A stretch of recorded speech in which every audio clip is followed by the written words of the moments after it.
Hi everybody, this is Shakti, or Dr. Rose, and I'm continuing this series and talking about archetypes. And like I said, I love this topic.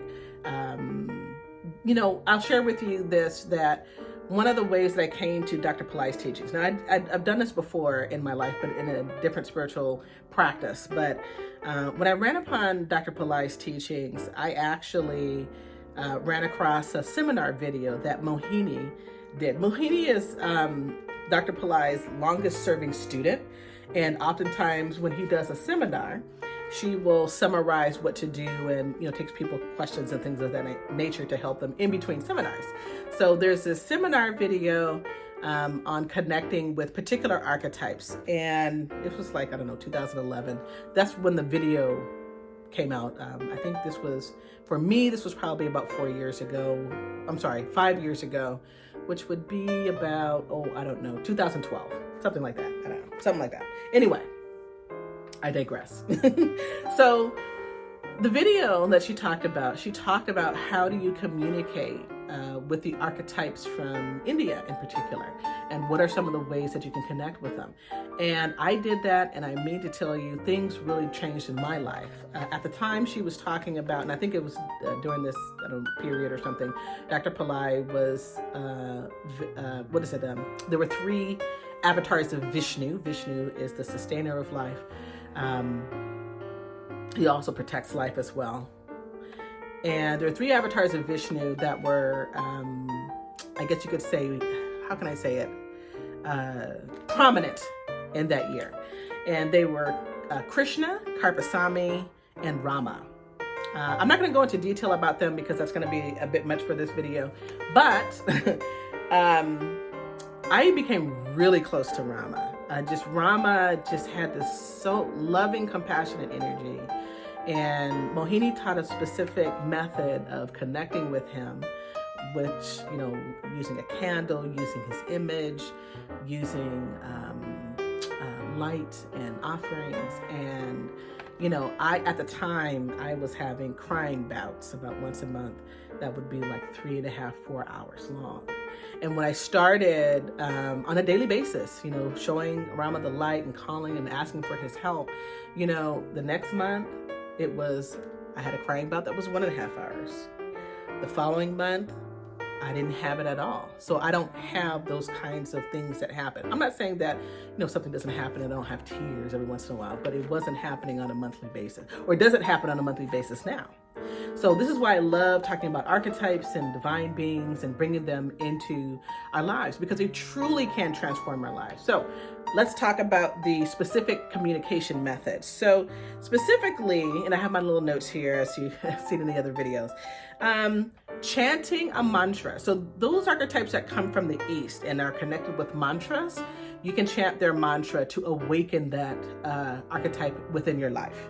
You can even chant their name. So there are archetypes, obviously, that are out there that don't have a mantra, like angels in particular. You don't have to, some people might have written text or something like that connects you with that particular angel, but they don't necessarily come with a mantra. You know what I mean? So chanting their name, if you are needing the protection or the help of Archangel Michael, just say his name, Michael, or Mikael is his Hebrew name, Mikael, chant his mantra, especially in a meditative state. I'm sorry, did I say chant his name? That's what I meant. Reading their mythological stories, their legends, reading about what Archangel Michael can do or has done for people. There have been people who have witnessed him in some form or fashion, whether he's appeared to them like physically, they can see them with the eyes, or he's helped them in some way. Read those stories, be inspired by those testimonies, because that will awaken that archetype within you. You can create an altar or a sacred space. So if you look over here it says my altar here, have a little candle that's lit. The outer part is a little bit hot. But anyway, you can create a sacred space for them if you're able to do that. Not everybody is able to do that, and if you can't, don't worry about that. With an altar, you can do offerings, you can light a candle, you can light incense, I'll do a video on that specifically so that you can learn more about, what to do with that. You can meditate on them. And one of the favorite things I like to do it's a type of visual meditation or visualization of an archetype. And what I do is, like, if you have a card, and unfortunately I don't have one here, but if you have a card or an image, let's say the Shrimbriji goddess here. So here's the Shrimbriji goddess. Ooh, look how pretty she is. She has 3 snakes on the top of her head, 3 hooded snakes. You can see she has certain objects in her hand right over here, where this finger is tapping. These are the coins that come out of her hands. She is the goddess of wealth and abundance in India, or in the East.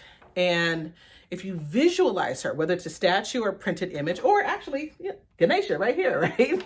Great printed image of Ganesha. What I do is I close my eyes and I imagine this printed image of the archetype, and I could either chant the mantra if they have a mantra associated, or chant their name, or just pray or communicate in some way, and allow that image to come alive and see what happens. So you're not controlling all of that. What you're doing is basically setting the stage. You're setting the stage for this visualization to just take place, just to come alive on its own. And you'll be surprised. It's a wonderful experience. And I do that in meditation. So, I'm in a relaxed position. You could be sitting in a chair. I would say comfortably. You want to be comfortable. You want to be relaxed. You want to make sure you have, some good breathing. You can breathe air, that's important. You don't want to be like panting or anything like that. And you just close your eyes and you visualize the image of the archetype. Okay. And usually they'll come alive. You can ask them a question or something. You'll see what happens. Prayer also works very well as well. And there are pretty powerful ways to pray. In some traditions, there are prayers that have already been in existence for, since ancient times, and you're more than welcome to use those. In Catholicism and Christianity, there's Hail Mary, full of grace. There's the Rosary, Lord's Prayer. And these are very powerful prayers because they're prayers that thousands of people all over the world have prayed over generations. So they pack a lot of power. So, if that's something that you feel inclined to do, you can do that. I also do a prayer from the heart, okay? And just state what's on my heart. I really need you, Ganesha. I'm having this problem, Ganesha. Please help me. It's okay to do a prayer from the heart. I love to speak from the heart because it resolves a lot of issues. Sometimes my worries and fears just get wiped, during that time. So I'll do some more videos and talking about, the ways in which you can communicate with them and the type of meditations you can do. I'll get more specific about those things that actually I have found to work very well in my life. So thank you so much for watching this video. Please like and share the video. Don't forget to subscribe and hit the bell button so that you know when my next video comes out. Lovely. Thank you so much again for being here. You guys are lovely people. Namaste. May your days be filled with joy. May your days be filled with bliss. And I will see you again.